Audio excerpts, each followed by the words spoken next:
Hey, Reddit fans. Buckle up because today's story dives into a world where luxury, obsession, and mystery collide. Imagine a yoga studio so exclusive that it takes years to even get on the wait list, if you can get on it at all. But once you're in, there's no turning back. What starts as a peaceful pursuit for inner calm spirals into something much darker. The stakes? Higher than you could ever imagine. The journey? Mind-bending, eerie, oh so addictive. Ready to lose yourself in a tale where the line between ambition and madness blurs? Let's dive in. I joined a prestigious yoga studio and I can't look my family in the eye anymore. The waitlist is years long. Favors have to be called in, you see, from your stylists, feng shui consultants, event planner's mistress to even get a spot on it. I heard through the grapevine that I made it on the list, a small victory in itself. And that was that until it was almost forgotten. But one early morning, years later, my doorman raised his hand. "Oh, miss, something came for you."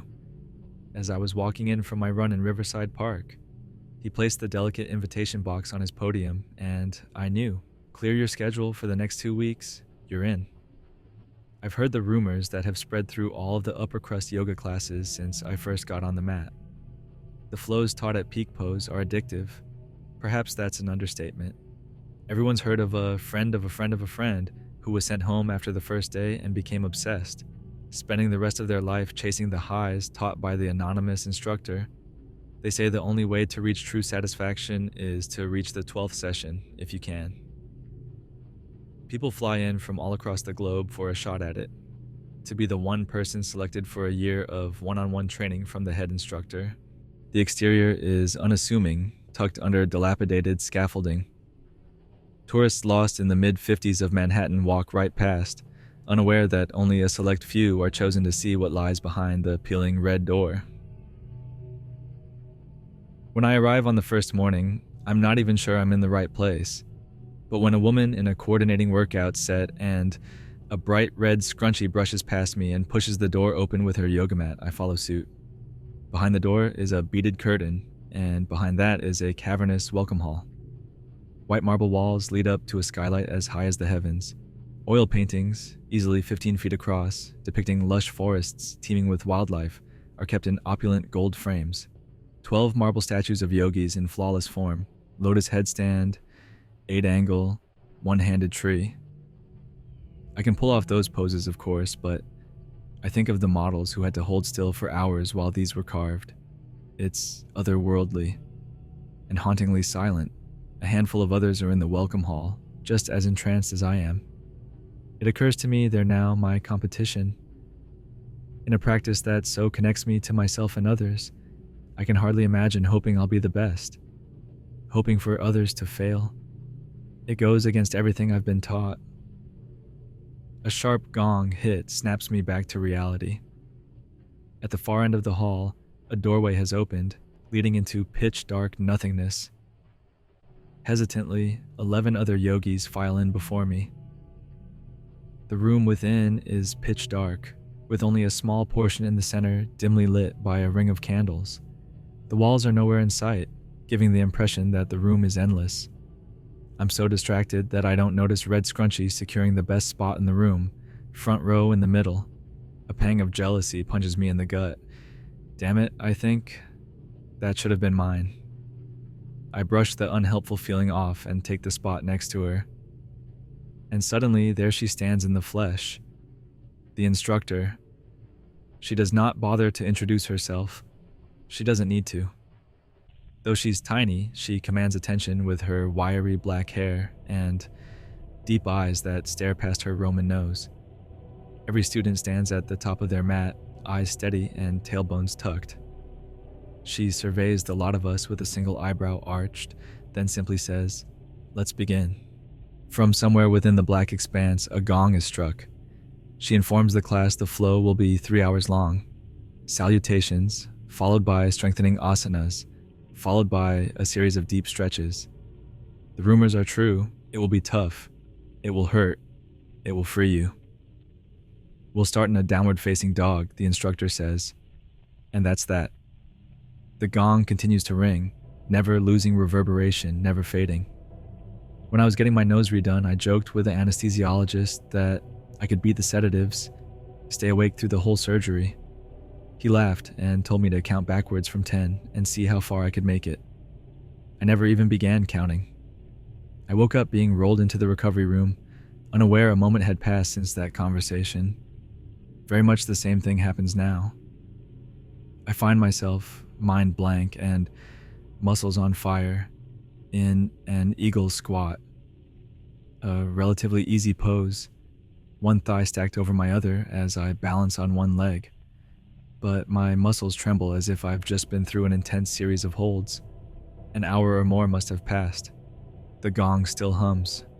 The instructor places her hand on my shoulder, which should destabilize me in this one-legged balance, but I don't waver. "Good," she whispers, and my heart nearly leaps out of my chest. 45 more minutes go by in an instant. A peek at my watch tells me I'm back in a downward dog, one I don't remember folding into, and I'm aware of the instructor's footsteps next to my head. She must be coming to tell me I'm out of the class, that I've failed. Instead, I hear her crouch down next to my neighbor and lean in close.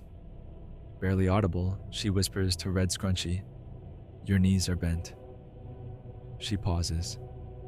I steal a glance. It's true. Red Scrunchy's knees are bent. Her legs shake as she attempts to fix her form. "You're free to go," the instructor whispers to her. Red Scrunchy rolls up her mat and practically flees from the studio. I swear I can hear a sob as the door swings shut behind her. This means I'm safe for today. I've made it to the next round. I fold into my next pose, an upward dog, and realize I'm no longer in class at all.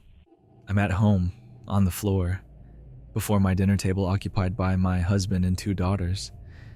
They look at me in bewilderment, and I fall out of my pose, startled. I rejoin them at the table and squeak an apology, not wanting to cause a scene. I stab a piece of endive with my fork as I try and fail to remember even coming home. Not 5 minutes later, a strange feeling bubbles up from deep within my chest. A sudden, deep, burning hatred. But towards what, or whom? I have to put down my knife and fork and take a breath. I try to focus on my 6-year-old telling her father about the iguana at school, but the feeling comes back, a tugging, urgent anxiety to get away, and fast. I can't help it. I slam down my utensils with a bang, frightening them. I make some excuse to get up and go to the home office.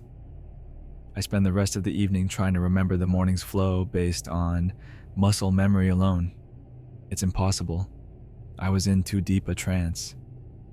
Evening turns to night. My husband can put the girls to bed for once. This is much more important. Night turns to dawn and I'm no closer, even playing a gong sound on my cheap Bluetooth speaker. When I show up at the yoga studio the next morning, it's clear no one else has slept a wink either. Tired eyes, sallow skin.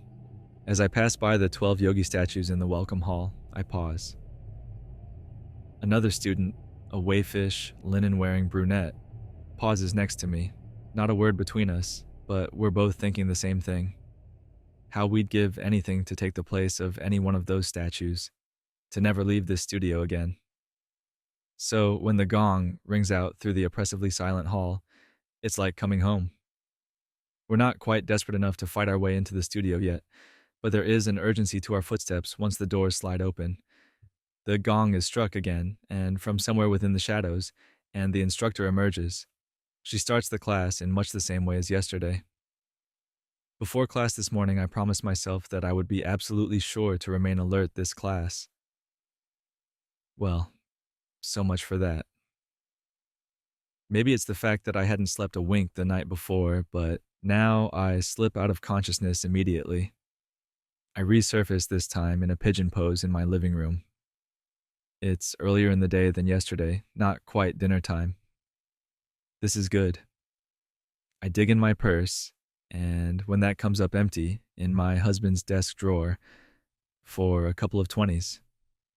I catch the housekeeper before she leaves and tell her to pick up dinner. I can't be bothered tonight. I lock myself in the office again and try to find any memory of today's class.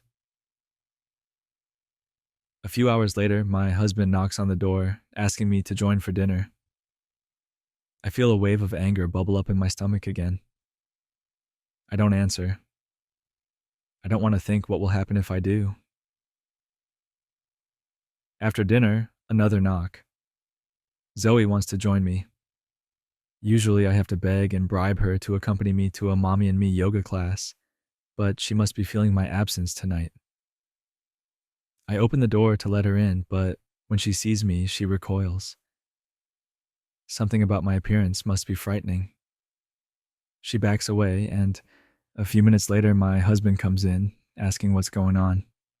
I shrug and wave him away, telling him I have to practice for tomorrow and not to wait up. It doesn't take much to shoo him away, thankfully, and I spend the rest of the night doing as I wish. The next morning, I see the wayfish woman again on my way into the welcome hall. She must have made it through yesterday's class.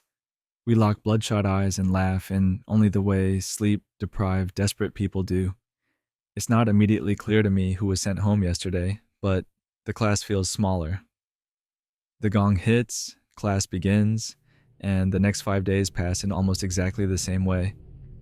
Showing up at 11:15 on the dot to pass through the 12 yogi statues and into the studio where one less pupil attends each day. Letting my anguish melt away as soon as the gong sounds, submitting to the instructor's firm directives, surfacing hours later, time dripping like manuka honey waiting for class the next day.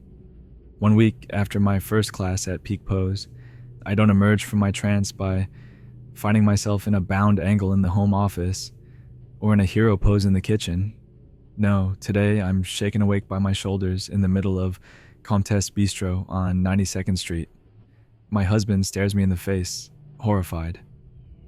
I look down, or rather, I look up since I'm upside down in a scorpion pose, and right myself despite the sea of staring faces. What happened? I ask. Are you serious? You just told me you won the yoga scholarship, and then you decided that our very frequent date spot was the best place to show me what you've learned, he says. That can't be right. It's only been a week. There are 5 more classes to go. I can't have won. I don't betray myself by saying anything. Let's go, he says flatly. Check, please. Outside the bistro, he stops short. What has gotten into you? I'm taken aback by the force behind his tone. I ask what he means. You've completely abandoned your family for a full week. You have to spend time with your daughters, feed them real food like a real mom. I'm tired of this. I haven't seen you in days. Oh, it's hard, is it? Not fun. I hear myself say. This is so unlike me. I love being a mom, being his wife.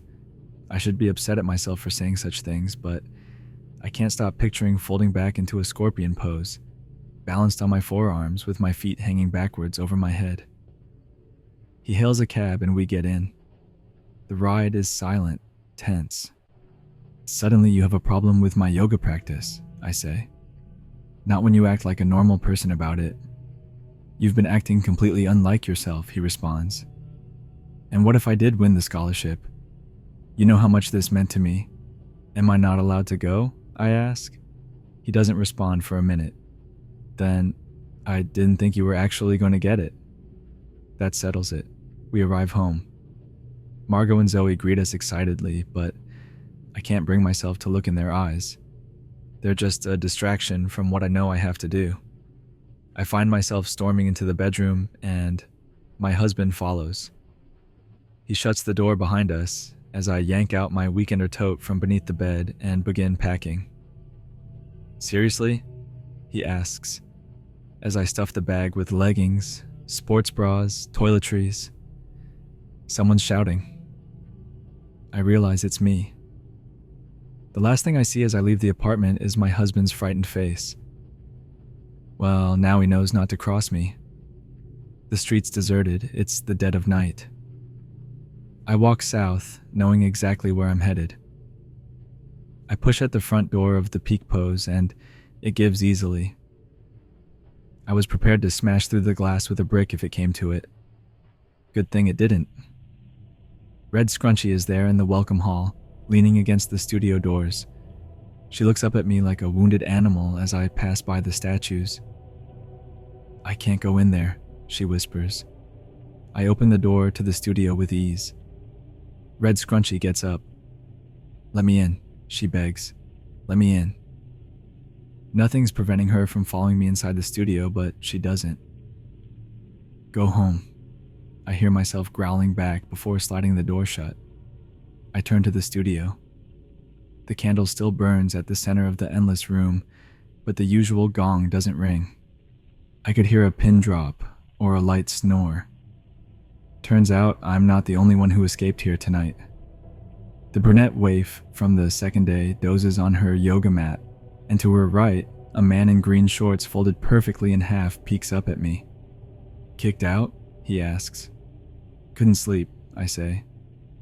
"I can't find the gong. The room, it just keeps going." I roll out my mat next to him, ready to continue trying to repeat the previous day's class. But after so many nights of non-existent sleep, I slip into easy, blissful unconsciousness. A tap on my shoulder wakes me. There's a sliver of early morning streaming in from the gap in the double sliding doors to the welcome hall. "She's here," someone whispers. I'm on my feet in an instant, breathless. The instructor stands before us, completely unsurprised. She looks over the three of us and nods, grinning. "Aren't you in a sorry state?" "Happens every session," she says. I wait for her to say something more, to tell me what's happening to us, anything. But of course she doesn't. She sets up her mat at the front of the room and quietly begins her practice. The three of us follow her lead. She doesn't pay us any mind. She's not currently instructing after all, and this isn't class.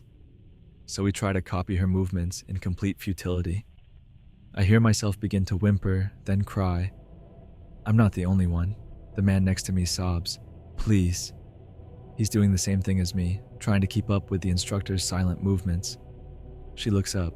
"Please what?" "Teach." Patiently, she says, "Class is in 2 hours." And my heart shatters into a million pieces. The two other students who have not yet been eliminated from the class show up a few hours later. At first they seem surprised to see us here, then upset that they hadn't considered they could escape to the studio after hours as well. The instructor disappears into the depths of the cavernous room to ring the gong, and finally, I feel whole again. The fight with my husband, the guilt of abandoning my girls, the dissatisfaction with the rest of my life, it all slips away. This is my time, all mine. When I come to at the end of class, the gong is beginning to quiet and there are only 4 students left. The instructor opens the door to the welcome hall and says to us, "I'm keeping the studio closed tonight. Stay here if you'd like.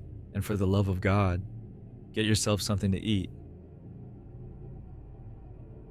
I'm so thankful I don't have to go back home. I try my best to follow the instructor out the front door, but she disappears as soon as she's through the beaded curtain. I wander down the street to a deli and get myself a granola bar with a wad of bills I find in my pocket, then drag myself back to peak pose to the welcome hall, past the line of statues. The studio door is locked. At a loss for what to do, I sink down next to one of the yogi statues and eat my snack. Exhausted still, I lean against the lifelike statue, then pull away with a gasp. It's warm. Solid marble in a cold room should be cool to the touch, not warm. It's slick, too. Condensation collects on the outside. I've scrambled across the hall like a frightened animal, but curiosity gets the best of me.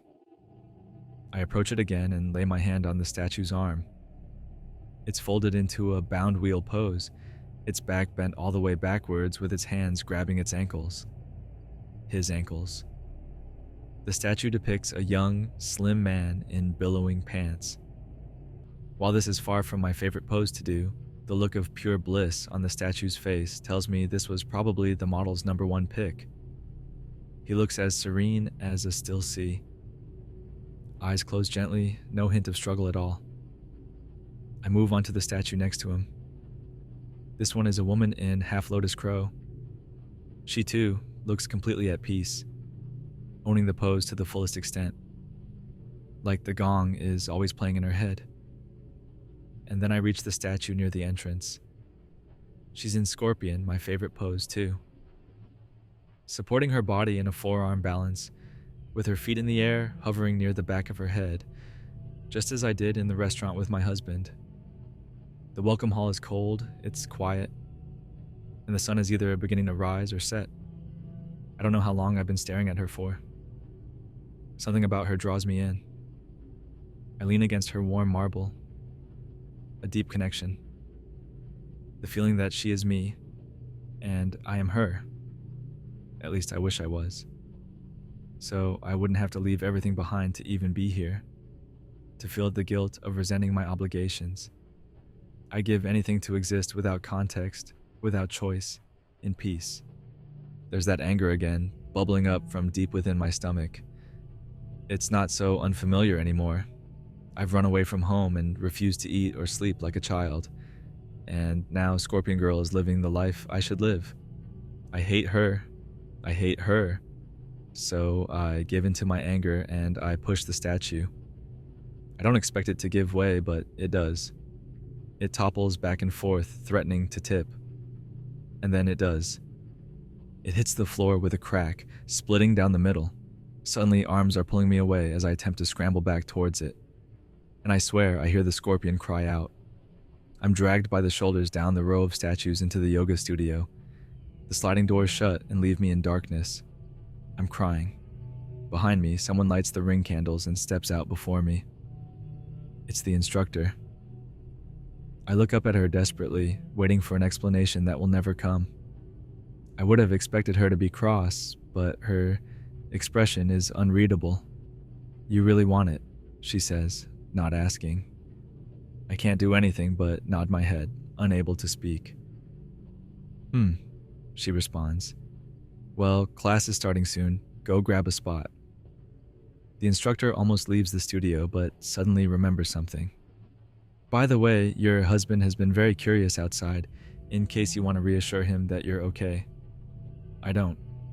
I shake my head and roll out my mat. The last thing I want to do is to face the mess I've made, both inside the welcome hall and beyond it. "I'll stay here," I say. I swear she looks almost proud. "I'll be out there cleaning up," she says, and leaves me alone. Soon the 3 other students show up and the class begins. I slip under immediately at the ring of the gong. When I come to, there are only 2 students besides me left, the brunette waif and the man in green shorts. I'm so close, closer than ever, to getting what I want.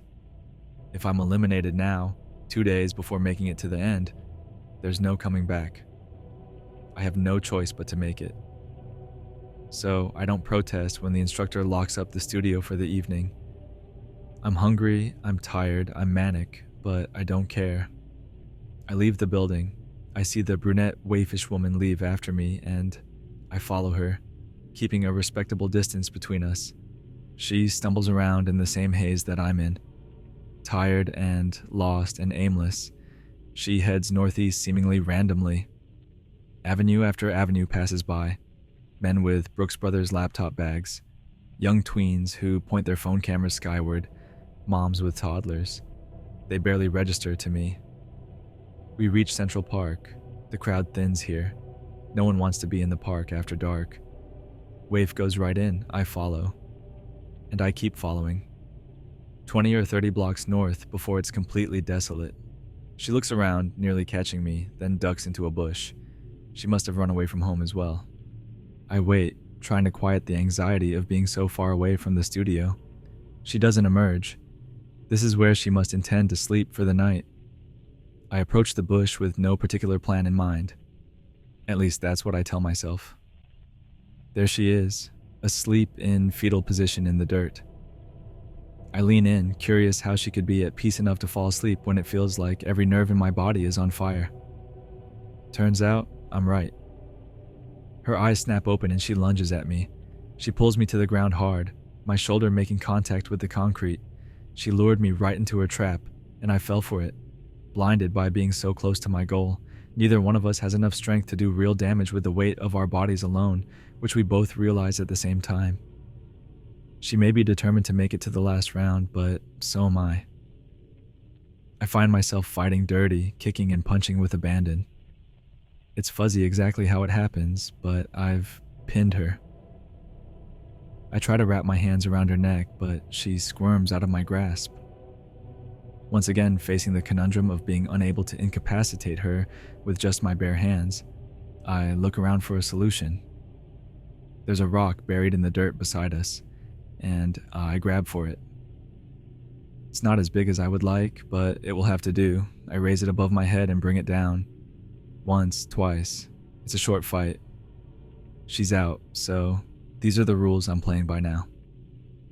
Will I be able to bring myself to do this again with the man in the green shorts? I leave the park quickly, ensuring I remain unseen. I crouch behind a dumpster in an alley between buildings and bide my time until the following morning when I return to the studio. The events that happened last night could be a dream, a result of malnourishment and lack of sleep. I half expect the wave to show up to class, but she doesn't. And there's a missing statue where the scorpion woman once sat. The man with the green shorts arrives at the studio entrance at the same time. We size each other up. He would definitely win in a fight, there's no question, but neither of us tries to make a move, to fight. Both of us need to take this last class as much as the other. With a curt nod, we enter the center, side by side. When the instructor arrives, she doesn't seem surprised to see that there's one less student. She merely comments, "So, we'll have one less class than planned. No problem," and strikes the gong. We begin in a downward dog. Unconsciousness beckons to me, an old friend. Instead of taking its hand today, I know I'll have to resist. As abhorrent as it seems to stay lucid during this point, it must be done. It takes everything.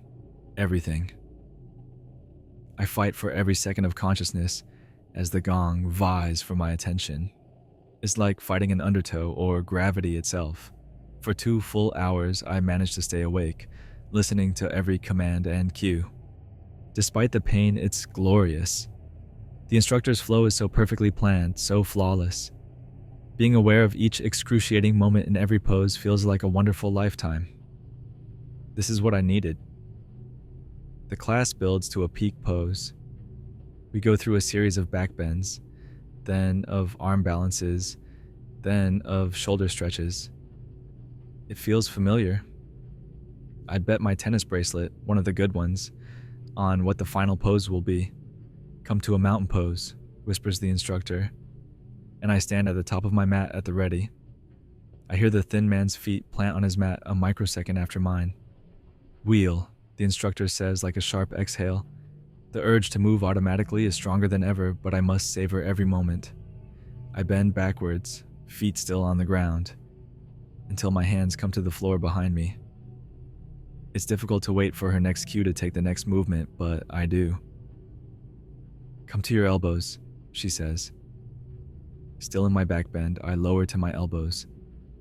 Finally, she gives her last cue into the pose I was born to do. "Scorpion," she says. "Feet off the ground." I walk my feet closer to my head and, when I can't go any further, lift them one by one into the air just above my head. A perfect balance, suspended between the security of the ground and the freedom of the air. It's heaven. The closest I've felt to happiness in almost 2 weeks. 12 breaths. Inhale, exhale. 12. Inhale, exhale. 11. 10. 9. 8. 7. 6. I almost slip into a trance, but I fight. 5, 4, 3, 2. "Remove your arms," cues the instructor, and I feel my arms tug outward, wanting to collapse onto the crown of my head. But I don't obey the command. I remain in control.